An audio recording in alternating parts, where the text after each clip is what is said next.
That is. The stream is live. Is it saying it's live? Yeah, that's what it just said. Okay, good. All right. So, um, wonderful. So we're going to talk about retirement today. Yeah, I've done that a few times. I know it. You just wrote about it too. So hold on a second because we're having trouble with one of them. Yeah, the article I sent you about how jazz helps with retirement. Yeah, Yeah, that's absolutely. a couple of years ago.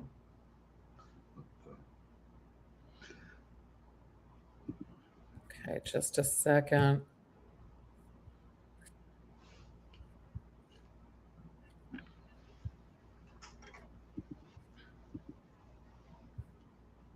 All right, one of the sites isn't going live, but that's okay. So, um, yeah, I know that you've written about that before. I have too. I just wrote in Substack about retirement and how our identity changes and how important it is for us to think of ourselves as not just our job title when we retire. That's helpful for us. But you also wrote about all the different things that you can do to make yourself um, fulfilled in retirement. One of the things you do is jazz. Yes, yes. There's lots that can be done in retirement. You know, I thought it might be useful to begin by asking what retirement is. Um, because one meaning of retirement is that you stop working for pay, but continue to do the same sorts of things that you were doing when you were working for pay. So, for example, I've been doing mental health advocacy for a very long time. And technically, I retired in 2010 when I stopped getting paid for doing it, but I continued doing it. I continued advocating, I continued teaching, I continued writing until about a year ago. So, was I retired when I was doing all those things, or was I just not working for pay anymore? I would say you were retired. You would say that. I would. And the reason is because there's a different motivation for what you were doing. You had a real intrinsic motivation to do what you were doing, as opposed to the extrinsic motivator that often comes with work. Well, and many people have to work for money. I think one of the other things that is important to talk about a little bit is there's a difference between the kind of work that you and I have done, where we have careers that we've built over years of working at it. Yeah, There are lots of people who don't have careers, they have jobs. right. And of the people who have jobs, there are some of them who think that what they're doing is meaningful and they're proud of what they do, proud to be part of. I don't know. I was in a doctor's office yesterday, and there were all these receptionists who were there. And my guess is that they feel good about working in a doctor's office, although they probably wouldn't say, well, I have a career as a receptionist in a doctor's office. And then, of course, there are people who work just because they have to work to make a living. And they don't care at all about their work. They just do it because, again, they have to make a living. I think sometimes people like you and me talk as if careers are a standard thing in people's lives, and I think they're probably pretty unusual.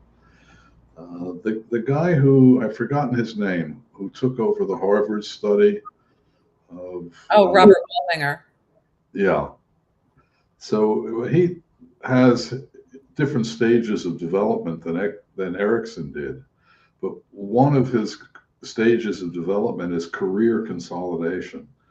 And I was very struck by that. Of course, he was dealing with Harvard graduates. So Right. the Harvard graduates that he were dealing with were pretty much all people who went on to have careers of one sort or another. Had he been talking to the average high school graduate from an ordinary public school, there would be lots of people who didn't have careers at all, although they did have work. I just think that when we talk about retirement, we should be thinking about people who work only for money, as well as those of us who do it because it really is part of who we are. So I don't know. I think about it. Hold on, I'm just going to introduce you because people are asking. This is Michael Friedman, who is he is retired. He founded the Geriatric Mental Health Alliance, and he's been an advocate for aging for 50 years. So welcome, Michael. And I'm Deborah Heiser. I'm an applied developmental psychologist. I specialize in aging, mentorship, and my area of research that I focused on was depression. But we're talking about, yeah, Slay, that's right. He's pretty cool. So I see retirement a little bit differently. I see it as something where something differently than you're saying. I see it as, we all work. Like I've had jobs, not careers. I didn't start out with a career. I worked a lot of different jobs, and I still identified with those jobs. I identified as a teacher's aide. I identified when I worked in a store as having a job. I felt good about that. I enjoyed that. I liked my coworkers. Not a lot changed when I moved to my career, except that one had a longer path that had more growth to it. But I said, I really think that if I were to go back, I really felt proud about the jobs that I had also. There wasn't a difference really. And I'm a first gen college student, so I didn't know to expect necessarily a career. I expected to always work in a job. And so it was a little bit surprising, but I'd say still that in terms of retirement, the feeling of identity with being employed is a good feeling. You have a place to go. People rely on you. You have colleagues, whether you're in a career or a job. But money is the real motivator for that. You're paying your bills, you're doing what you need to do. And sometimes when you have a career, you can pivot that to do something similar where you're doing it for no pay. And that I think can definitely end up happening. But still the motivation would be different. You don't have to do it for money anymore. Well, I think you're right. In your recent blog, you pointed to three things that are important in preparing for retirement. I have a few to add to the list, but I think you're fundamentally right. And the first important thing is money. Most of us who work have to work in order to make a living. Yeah. There are a few people in the world who are blessed to have trusts or whatever, so that they don't have to work to make a living. But right. So making sure that you are prepared to handle the financial things that you'll have to handle once you're retired is, I think you're right, absolutely critical to preparing for retirement. And I'm afraid a lot of people don't do that. I haven't seen the most recent data, but if there's anybody out there who thinks they can live on Social Security, think again. And you need to find out what retirement benefits you have at work. And I'll tell you what I did, and I've ended up in a really good situation for a social worker. I'm a social worker, and I've got plenty of money now that I'm 82. And the way in which that happened was that I took advantage of every opportunity to put money away tax-free. Yeah. And everybody has those opportunities. I think that still exists. I'm quite sure. And I would say to all the younger people who are listening to this, put away as much money as you possibly can as you go along. You may not have all the wonderful things you want to have, but you'll probably be able to live just fine. And it'll make a huge difference when you get to be my age. I'm 82, and I have enough money so that I'll be able to live at what for me is a comfortable level until I die. Um, my financial advisor assures me that it's so encourage me to spend more money. But No, but that's all because of the preparation, and so you're absolutely right to point to that as that was number one on your list, and I think it's just incredibly important. you know, I think everybody keeps finances, at the front of their mind. That's what most people think retirement is all about. And it's so much more because most people that I know, and I think career, I just want to back that up a little bit. I think oftentimes career is a hard one because you have your identity tied up with it.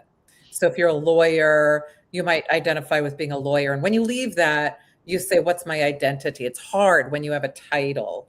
Um, but most people, if they're identifying with any kind of hobby that they have or passion project or interest that they have, is going to have an easier time with shifting that identity. And that's where I feel like, you know, if you decide, hey, I'm not going to live on Social Security, I didn't put enough away, I didn't plan for it, you can still work and feel good about that. It doesn't have that same feeling. There's like, you have a pie, that you can do. And you have a section of that pie where you devote it towards making some extra money. And it doesn't feel the same as, when you're working full time. You work part time, you do it just for, making the ends meet. And you do it in something that you really enjoy. And one example that I had was somebody who was an artist who worked and didn't get an opportunity to, get involved in some of the activities that he enjoyed until retirement came along. And then he said, I'm going to go to all of the sports games, but I'm going to do it as the bus driver. So he became a college um, sports bus driver. And then he got to go down on all the fields and watch all the sports from the field level. And I thought that was a really clever way of shifting and pivoting. And most of us don't think that we can do that, that we can make a pivot that's big to something that we enjoy. Or you think there's no job in that I could do. Those are the kinds of creative things that I think that we've left off the table as options. I think that's a good observation. There are many options for people, so working for pay in one way or another is certainly one of them. Working as a volunteer is another. Yeah. And when you work as a volunteer, you're not necessarily doing something particularly different from what you've done when you were working for pay. True. Yeah. You may be, but you may also continue the kind of work that you've done, but just do it as a volunteer. So I was paid for however many years to be a primarily mental health advocate. And when I retired, I just kept doing what I had been doing. I just didn't take any money for it anymore. Yeah. And I was lucky in that I didn't need to. There are other things that I think people need to be thinking about when they retire. You're right to point to the extent to which people's identity is tied up with their work, and I'd like to come back to that. But another thing that people get out of work that is very important is social life. Tell me about that. Well, you hang out with people when you go to work, right? Yeah. Yeah. You kibitz with people. Can I use the word kibitz? People Yeah, why not? You define it for people that don't know what kibitzing is. You kid around with people. You talk to people. You talk about the weather. You talk about the baseball game. You talk about your kids. You just talk about this, that, and the other thing. Yeah. And you hang out together. And while you're at work, you have these social contacts, which are very important in people's lives. And one of the things that happens when people retire and leave the workplace is all of a sudden that's gone Yeah. because they weren't long lasting relationships.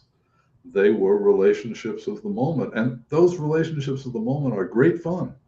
Yeah.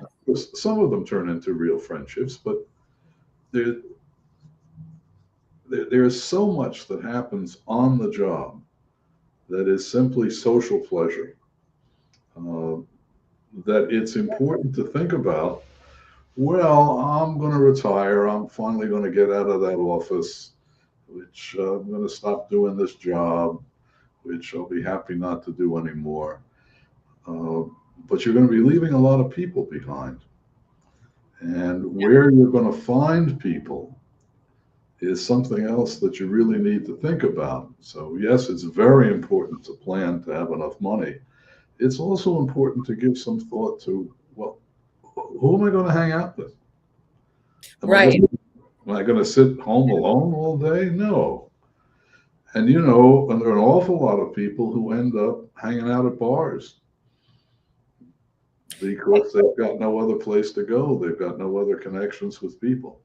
Which Nobody, you're right about that. And nobody really tells anybody when you retire that what the options are. What can I do? Where can I go? Who can I meet? There's so many places that are available, but who knows about them? They're not, it's not like your workplace tells you. So where do you find it? You have to be plugged in your community before you leave, because otherwise you still don't know what's available. yeah.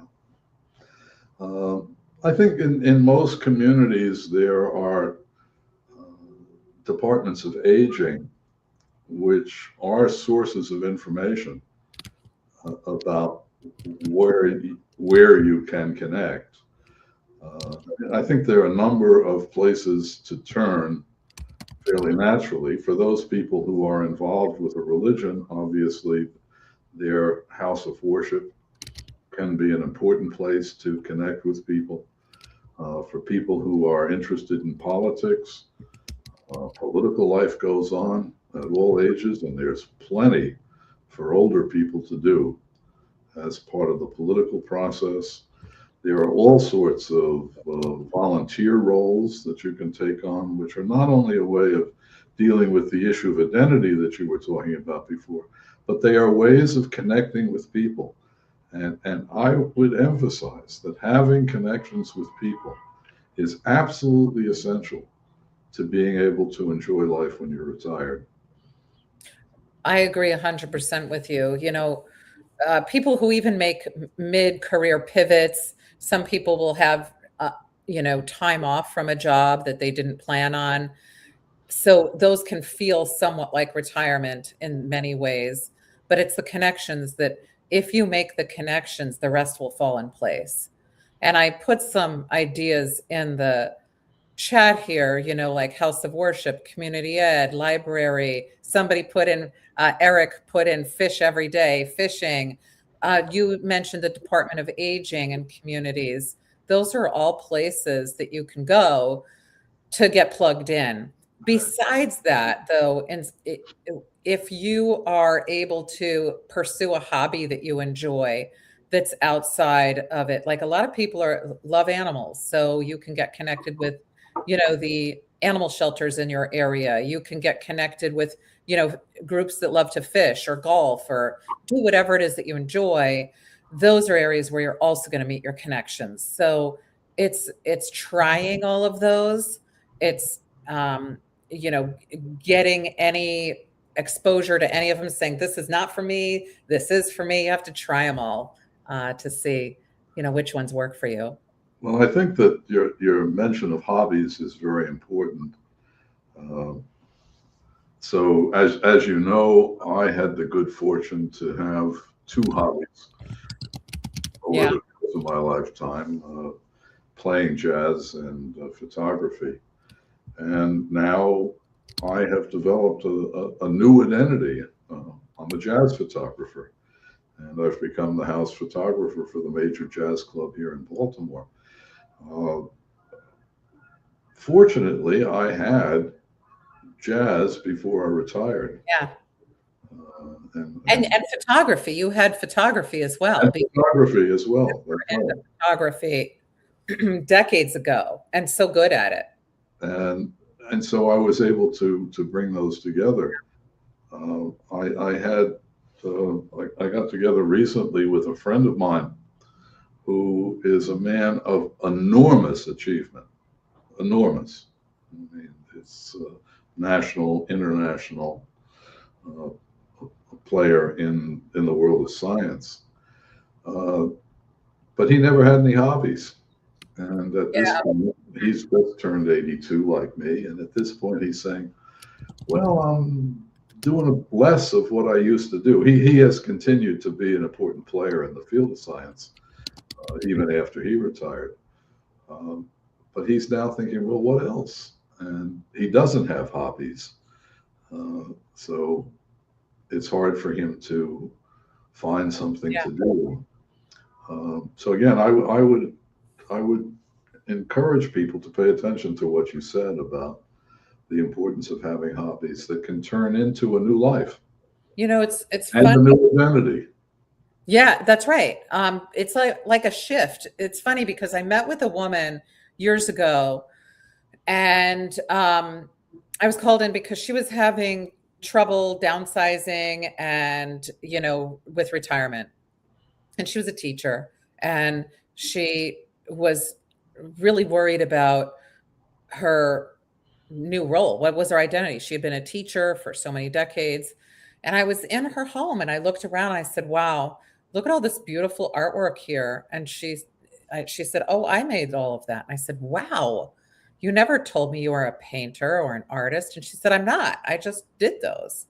And I said, so your entire house is filled with gorgeous artwork that I came in and noticed how beautiful it is. And, she said, oh, but I never identified as that. I never thought of myself as that. I only thought of myself as a teacher. So it turned out that she was able to pivot. And then she was moving and went down to another state and was able to open up um, a place where she could sell her art. And she then had a new identity as an artist. So a lot of us need a new identity, but it's one that we already have. And Soul 8 Lens is saying every period in your life requires a new identity. And it's true. It's like we need to say every few years, what am I identifying with? Am I missing anything? And sometimes it's bringing something that was maybe lower on the totem pole of our identity and bringing it up higher so that we can embrace that. So it's never giving something up necessarily, but it's shifting and changing with our identities. Well, I think you're mentioning a person who had art in her life is a very important thing to mention. Lots of people in retirement move away from the work that they did and finally devote time to doing the artistic things that they wish they had done when Yes. they were younger. That's particularly true, I think, of painting. I have any number of friends who have retired and now are painting. Usually they go to class. Now, if they go to class, they're meeting people, they're getting engaged with other people who have a similar interest and are sharing their world with them. So that's a real advantage. They also have something to really do and to work at, which is an advantage. And of course, if you're doing art and if it happens, if it happens, it can be a transcendent experience. Yeah. It can take you beyond this world to something else. Now, that doesn't happen for everybody. Many people who decide that they're going to do art when they get older work at it, plug away at it, they may get better at it, but never get to the point of doing a transcendent piece of work. Yeah. But lots of people do have moments of transcendence when they're doing that. I think turning to creative work is very important. I think of Candide. And that's a novel from many years ago. I've just blocked on the name of the writer. Maybe you can remember. But it's about a period in history in which terrible things are going on in the world. And at the end of the experiences that the main characters have in this novel, terrible, terrible experiences, and they have a sense of the world is just beyond hope. And they say, well, we're just going to cultivate our gardens. And there are many of us who have worked in one way or another to make the world a better place. And you get to a certain age, and while some people continue forever working to make the world a better place, others of us make the choice, no, now it's time to step back and to cultivate our gardens, Yeah. to look at these other potentials that we left behind. Now, you write all the time about midlife. Yeah. My theory of a midlife crisis, I don't know if it's the same as yours, but my theory of the midlife crisis is one day you wake up and you say, oh my God, I could have been. Because as we grow up, we make choices and opt in favor of one of our potentials, and that means leaving others of our potentials behind. And then we get to a certain point in life and we look back and we say, oh, I could have been an artist. I could have been something, whatever it is. Uh, and I think in old age, and I'm now talking from my 80s, there's this opportunity to look back and to say, here's something I left undone. Here's something I would have liked to do. I can do it now. Yeah.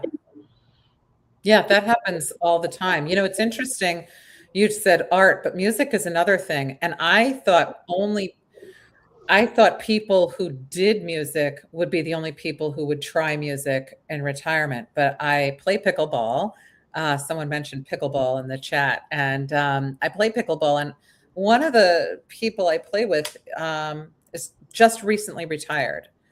And I asked him what he's up to, and he said, "Oh, I'm playing the piano. I'm taking piano lessons." And I said, "Oh, did you used to play when you were younger?" And he said, "No, I just wanted to play. Felt like this is my time to learn." And so he's been doing it for a short time now. And he said that, he got like a secondhand piano from somebody, but he plays and he's learning. And he said it's easier than he thought it would be to learn how to read music.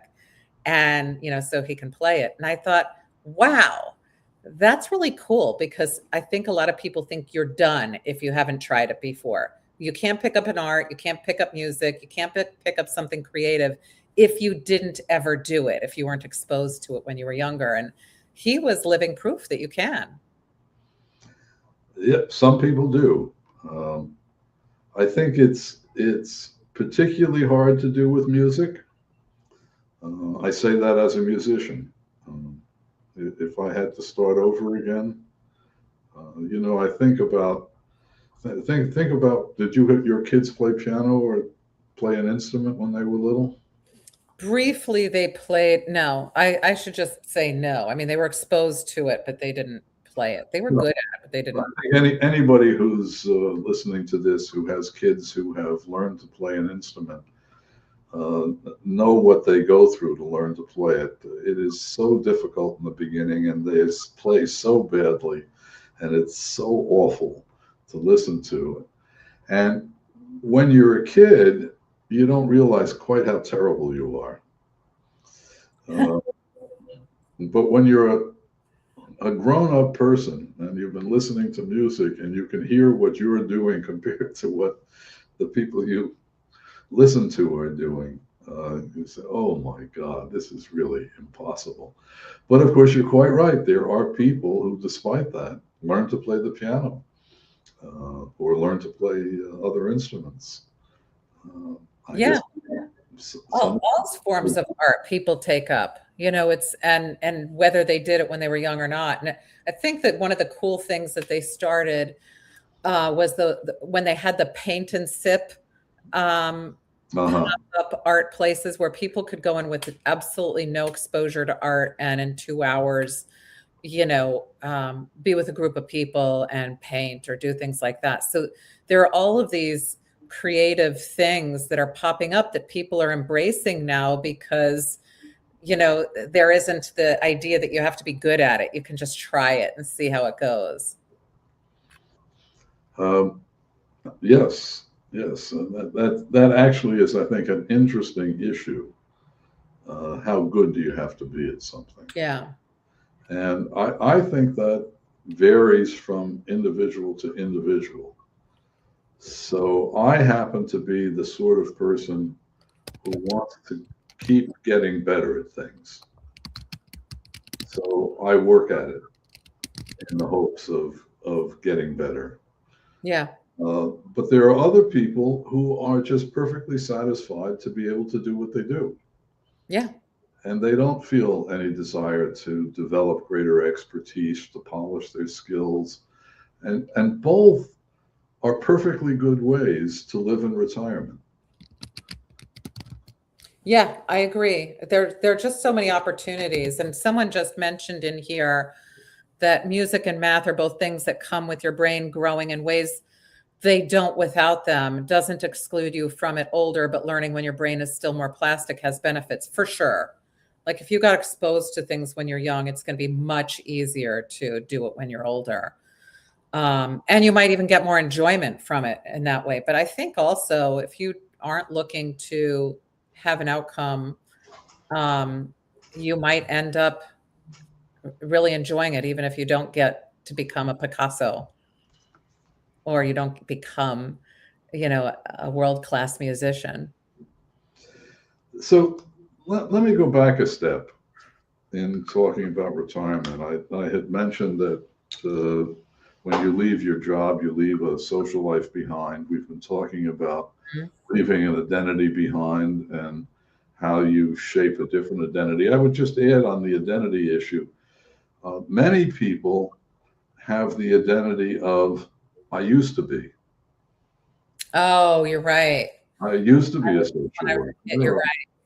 but and continue to identify as whatever that is. I was a banker. I was a social worker. I was a psychologist, and they have many of them a great deal of pride in what they did in the past. And it's not so much that they haven't lost their identity when they leave their work. They continue to have the identity of the person that they were. Yeah. There are other people who want to develop a new identity. Yeah.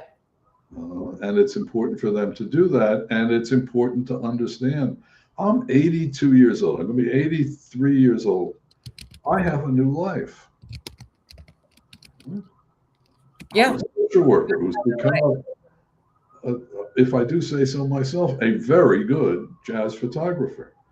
It's a whole new life.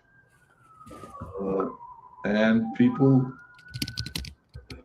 can do that. So one way or the other, looking back with pride, looking forward to something new for yourself.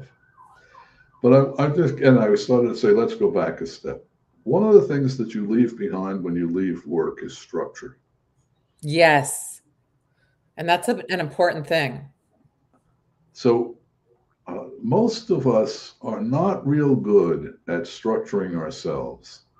And an awful lot of people who retire without something to do report that they just have their days slip away.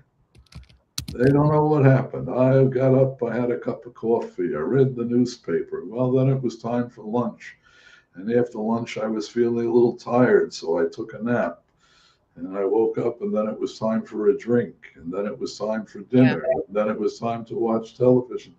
And, and their days slip away from them. Yeah. When they worked, they had to be at work at a certain time. That's less true today than it was in my time because more people work from home now. But they had to be at work at a certain time. They had certain tasks that they were supposed to do, and they had structure to their days which came to them externally. Yeah. And what are you going to do with your days is a question that you should be thinking about before you retire. Now, there are some people who are perfectly happy to get up in the morning, have a slow cup of coffee, read the paper until lunchtime, et cetera, et cetera. But there are other people who have days like that and they just feel it got away from me. I'm, Yeah, I'm, it's like I'm drifting. wasting waste. I'm drifting. Uh, I'm not taking advantage of this new time that I have. So again, I think thinking about the structure of the day is something very important. I agree with you. You know, that is not just for retirement. I noticed that during COVID, which was, several years ago, people really in the beginning enjoyed being at home. And then people were starting to say, I need structure. I need to, like, I also asked I teach and I asked to go back to school and not teach remotely because I needed to get out and have that structure. And a lot of other people felt that also there could be drift, even if you had things that you were doing during the day. So that feeling of there's just too much time where I don't have a structure that's set out in front of me. But that in particular in retirement is a huge one because you can end up drifting before you know it. It's like it happens fast where you don't have a structure set in place and then all of a sudden the drift sets in and it's hard to get out of that drift because there's a level of comfort to it. So I've seen that with individuals and getting people to see how just a time, even 2 days of structure might be helpful or two instances is helpful. Getting out on a Tuesday and a Thursday at first thing in the morning can help a person's day be much more fruitful. Um, yes, I mean, for some people, experience the lack of structure as freedom. Yeah. And now I'm not stuck driving in rush hour traffic to get to a job that I really am not so thrilled that I have anyway, and doing what the boss tells me to do. Yeah. Now I can do what I want to do. And so for some people, it's great not to have the structure of work, but it's great for people who are able to use that time in a way that works for them. Yeah. And it's different for different people. I agree. You know? I mean, I agree.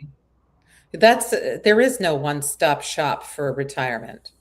Everybody's got different things.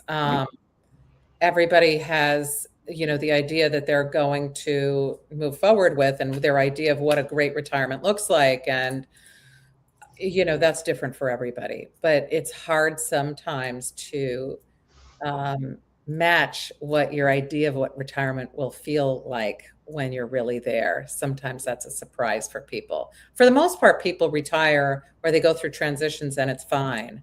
But for some, it can be a struggle because what they expected doesn't feel as good. They want the structure, they want something there, they want more connection. And that's easy enough to get. It's just that you have to be mindful of it and intentional. uh, yeah, some people really take to it. And they enjoy having time where they don't have anything that they have to do. Right.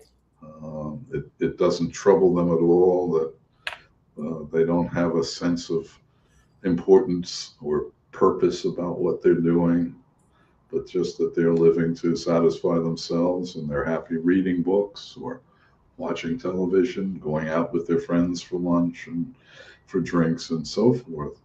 And it works for them. But there are other people who it doesn't work for. So Right.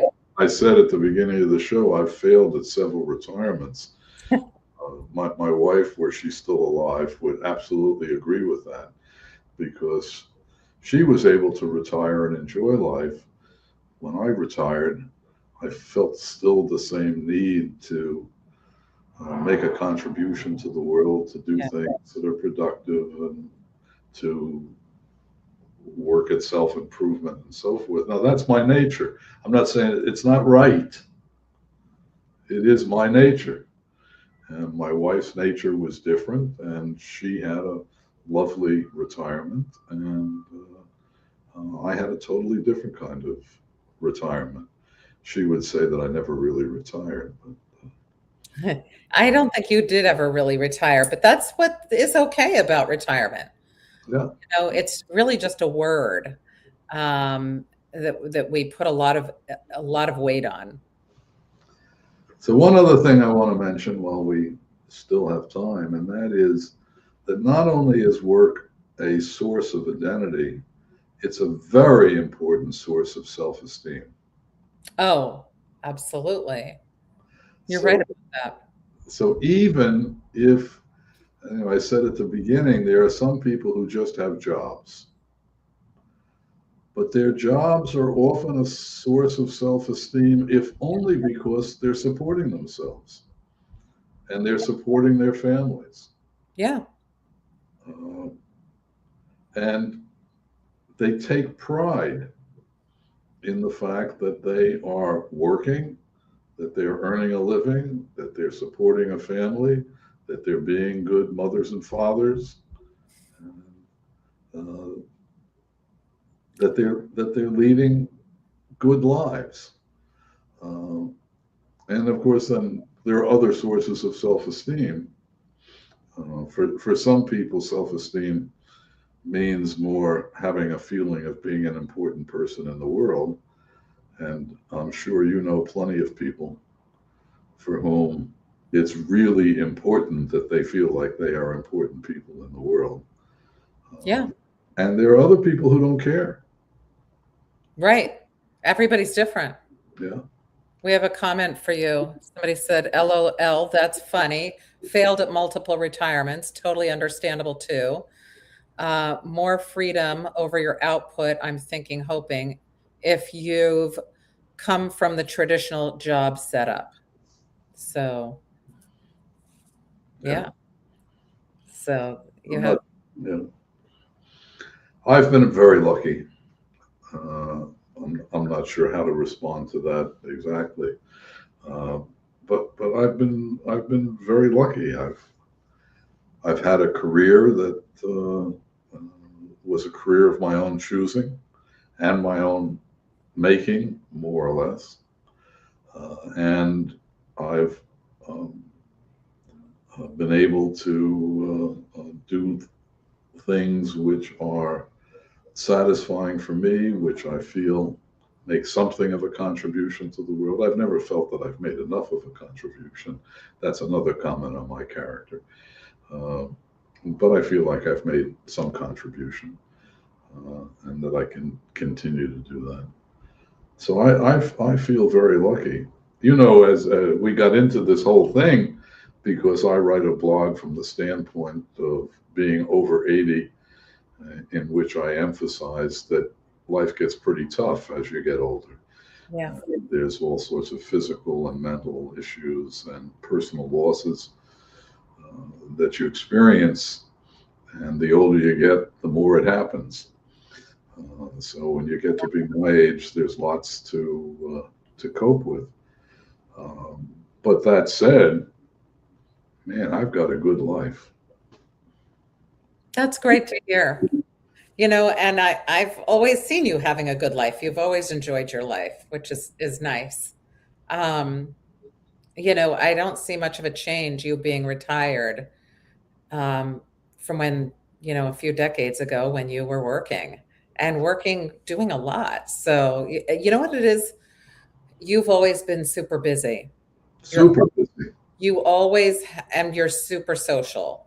So you've always been doing things with others and involved in things that matter to you, like the arts and your photography and writing. None of that has changed. So you're still contributing.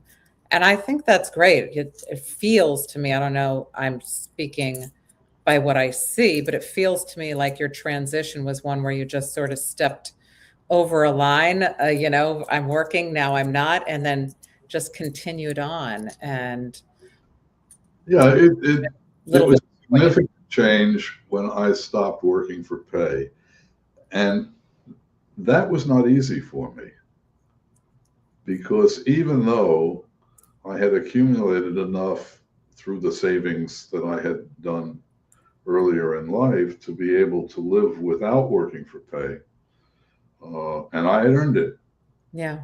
I earned it, and I knew I earned it, but I still felt really strange about not working for pay and just taking money that came from it's I don't it just What was it? Did you miss the paycheck, the physical paycheck going into the bank, or what was it? no, I felt that I missed the feeling that I'm earning my way. I'm it's very hard to explain, but I began to feel like even though this was all my own money, all money that I had accumulated on my own, well, not my own, with my wife, and we had planned, and things worked out for us. I still felt like, no, I should be working, and I should be working. Yeah. It took a while to get past that. Yeah. I don't feel that now. I will tell you, I was very happy immediately not to have to raise money anymore. Oh, yeah, that's a tough thing to do. So there are some people who like raising money, but I was pretty successful at it, but I never liked it. Yeah, I know. I don't like doing that, but it is a part of many jobs. So it's, retirement coming from, the two different perspectives of looking at it. Like I've worked with individuals who've been going through retirement transitions. You've retired, and I expect to retire. And it's funny because money has been the least thing I've focused on.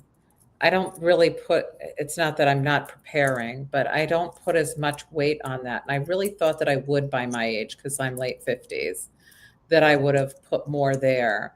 I think that I feel like the one thing that is a nice thing is I feel like there are always options. And I am prepared for financially retirement, but I do feel like I have options. I can keep working. Like my husband, who's older than me, has said, I'm never going to retire. And he may never retire. He doesn't want to. He enjoys working. He really has a good time with it. So I feel like I always have that ability to work if I want. I've worked before. I can work again. Yeah, it's Michael Friedman. And so I think that that's something that if midlifers can look at, yeah, the Michael Friedman, um, that people can take a look at their retirement in a positive way. There's someone who's a fan of yours. Oh, who is that? I don't know. Can you say your name so that I can tell him you're here? So Is that here's man fan? going to agree into the group you work with, then it'll be peer support. Yeah. Oh, yeah. You're going to age into the group that you work with, then it'll be peer support. Yeah. I think that midlifers do see more options ahead. And that's a refreshing thing because that wasn't allowed before. It wasn't talked about. It wasn't an option, really. It was just get your finances in order, which is a lot of stress. And now I think people, to your point in the comment, there is more peer support. More people are okay with that, feeling good about it, thinking it's an okay decision. The person didn't say who they are, Michael, so I don't know. Okay. So anyway, yes, it is the Michael Friedman. Whoever it is, hello there. So, retirement is one of those things, both you and I have written about it. We come from completely different perspectives. But I will say, I read your article and you read mine, and I think we had more in there that was alike than different. Oh, absolutely, absolutely. Well, the article that I sent you was about jazz and retirement, but essentially it was about what you have to accomplish to live well in retirement. And in that article, I didn't talk about money at all, I don't think, although maybe I did. It's a prerequisite. Um, having the money, having a decent place to live. Yeah. That's got to be there for everything. But what I did there was to try to draw from the cognitive psychologist's sense. I'm blocking on the name of the man whose work I quoted from, Mm, father of positive psychology. What is his name? let me look it up. See, this is one of the things that happens when you get to be 82. Oh, it happens when you're He's 50 younger. too. I totally get it. In any case, he suggests that there are five elements of living well, and he's talking at any age, not particularly about old age. One of them is having positive emotion. So that's feeling good emotionally. It's Yeah. the opposite of being depressed, which we discussed to some extent last week. Another is having relationships. And Mm-hmm. third is having activities that are important to you. And he makes the observation there that I think is really important, and that is that you need to have activities in your life which you so deeply connect with that you lose track of time. You get immersed and you'll suddenly look up and say, oh my God, I've been doing this for 2 hours. And it'll come almost as a surprise because you get lost in the activity. Yeah. And he also stresses the need for achievement, and Yeah. I think he's not quite right about that. Why And not? I think that achievement is important. And you had talked about having hope for the future all the way to the end of life. So why would you say so not achievement? my question about his point of view on this is that, and again, leaving myself aside, I happen to be somebody who wants achievement. That's who I am. But I think there's a difference between achievement and personal best. So if you're measuring achievement by the standards of the outside world, your friend's the painter, your friend the painter. I have no idea how good her paintings were, but I have friends who have become painters in their old age. And trust me, their paintings don't measure up.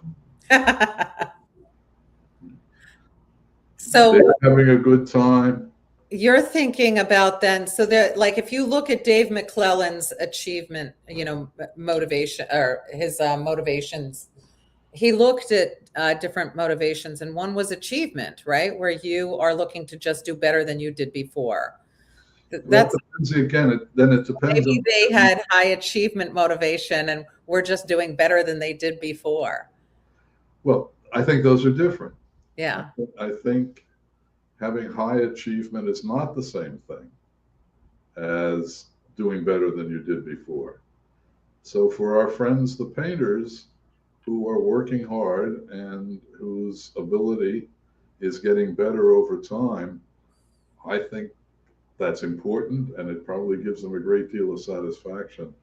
But I think the way, geez, I can't bring back his name, talks about it is more in terms of a high level of achievement in the world. And I don't think you need to have a high level of achievement in the world to have satisfaction of getting better at things. No, I don't think so either. I don't know the work that you're talking about, so I'm not able to reference it, but I do know that people at any age are going to follow their same motivations. So if you are high in certain motivations like affiliation, if you're high in achievement, if you're high in power, any of those, you're going to continue to do that. So you might go lead a volunteer organization if you're high in power motivation. You might be somebody who, if you're high in achievement motivation and always have been, you're going to try to do something better than you did before, whether that's art or gardening or writing or whatever you do. And if you're high in affiliation, you're going to be out there making friends and doing things with others, and that's going to be your motivation. And you can have a bit of all three of them or be more motivated in one area, but I think that that never wanes as we get older, that we always continue to have those motivations. I think you're right. The fifth thing that, God, I wish I could bring back the name. That's so terrible. In any event, the fifth thing he talks about is having a sense of meaning. Yes, And what he means by that is that your life somehow connects with something bigger than you. that's so important. And that's, it's funny because, we really, that kicks in midlife.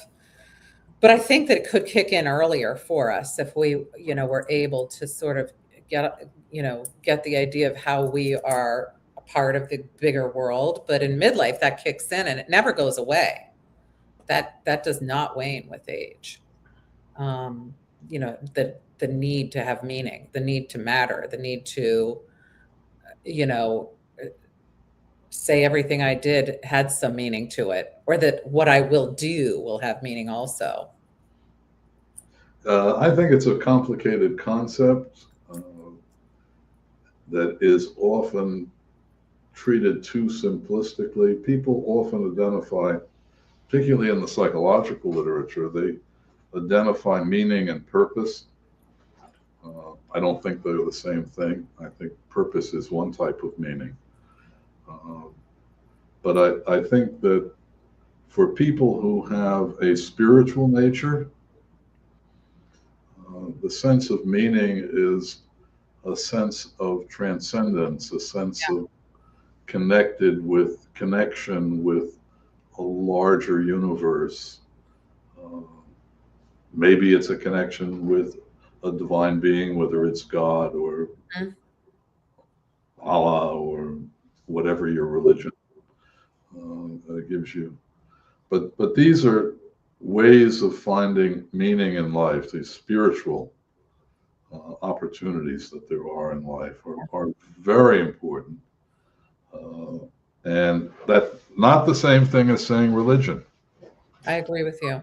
not at all. So, I mean, I find transcendence in jazz.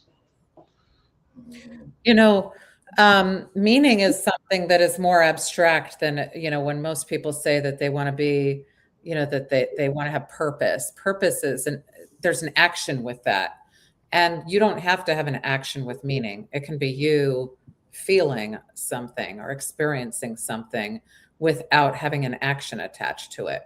It's finding the meaning without having to go anywhere. And purpose often feels like you have to do something that there's an action attached to it. I think you're right. It's presented simplistically and as though the two are the same. And purpose is about accomplishment. What is Yeah. Hmm.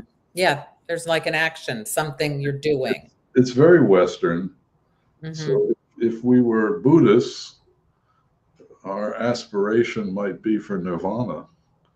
And nirvana is not a purpose that would be achieved. It Right. is a state of being. It's a way of being in the universe in which, in fact, you lose all ambition and that Eastern perspective is just very different from the kind of striving that is particularly Western. Not that I object to striving. I'm simply saying that it's Right. not the way in which uh, all people find meaning in their lives. There are people who find meaning in a kind of spiritual connection. Oh, for sure. And going inward and reflecting. Yeah. Yeah, I agree 100% with you. And I'm glad you brought that up because I don't usually make that distinction either. And I now I'm going to do that. I think that you make a good point there. I'm going to start to talk about that in a less simplistic way. Um, yeah, a sense of meaning. Well, meaning has many meanings. So I keep intending to write an article one day about the many meanings of meaning. That's a good article. I can't wait to read that. All right. The many meanings of meaning. Many meanings of meaning. But a big part of a sense of meaning is being in a world, a universe, a big cosmic thing where you have a sense of belonging. Yeah. And again, that's not purpose. You're right. That's something different. And it's hugely important to people. Absolutely. I think it's important to all of us. It's just it's not talked about enough to make it easy to articulate and bring that up into a conversation because it's fairly abstract and people don't talk about it very often. I think that's right. Yeah. So you need to write that article, The Many Meanings of Meaning. Many meanings of meaning. Okay. Well, I know we only have a couple minutes left, but I want to tell people a little bit about you for those who came on a little bit later and where they can find both of us. So Michael Friedman is retired. He is in his 80s. He writes for Substack, and he takes the perspective of a very old man. And he is the founder of the Geriatric Mental Health Alliance, and he was an advocate for 50 years or more than 50 years. And so he was a social worker, geriatric social worker. And I'm Deborah Heiser. I'm an applied developmental psychologist. I met Michael decades ago because I was in the field of aging doing research, and I was president of the State Society on Aging, and we crossed paths. And here we are, reconnected after not being in touch for almost 10 years after you retired. So it's great to be back in conversation with you because you've always been making an impact in the work that you do. You've always been writing. You've always been making change and making people think more about aging. And so I'm very glad that we're back in touch and doing these lives because it's making me think more, and I hope others as well. So people can find Michael's work on Substack. Tell the name, please. it's One Very Old Man. One Very Old Man. And mine is The Right Side of 40. I write about midlife and he writes about old age. So check out both of our work on Substack if you're interested. And thanks for joining us today. Thank you, Deborah. I'll see you again next week. Very good. Bye. Always good to talk with you. You too.